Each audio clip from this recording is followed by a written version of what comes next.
వినకపోతే నిద్ర పట్టదు. మీరు పాట వినాలంటే నేను పాడినా ఏంటి?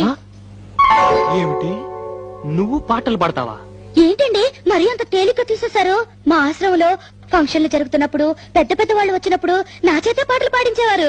పాటలు పాడుతున్నప్పుడు ఒకటే చప్పట్లు చప్పట్లు కొట్టే కొద్దీ నేను పాడేదాన్ని. మరి ఇన్ని రోజులు నాకు ఎందుకు చెప్పలేదు డార్లింగ్? ఏదో ఒకటి వదులు. తలుపులు ముయ్యండి. ఏ ఎవరిని వింటారనా? కాదండి, నా పాట మీరు తప్ప మీరు ఎవ్వరూ వినకూడదు. నా పాట మీకే అంకితం. ఓ ఏం కొట్టేవి నచ్చలక వస్తానుండు. నీ పాట నాకే నాకే అంకితం. ఓకే ఏది పాడు.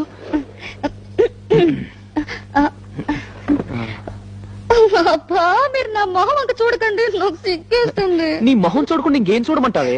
మీరు వెనక్కి తిరగండి. నా దగ్గర ఎందుకు సిగ్గు? మీరు వెనక్కి తిరుగుతాను నా పాడతాను. ఓకే ఓకే ఓకే నా వీపు చూసి పాడు పాడు. ఆహా. దేవుడా దేవుడా అమ్మా నాన్న లేని వాళ్ళం, కూడు నీళ్లు లేని వాళ్ళం, దేవుడా దేవుడా దేవుడా. ఆపు ఆపు, నీ అమ్మ కడుపులో బాంబు పెట్ట.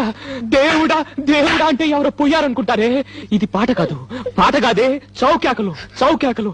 నాయనమ్మా నాయనమ్మా, నిజంగా నా పాట బాగోలేదండి. దేవుడా.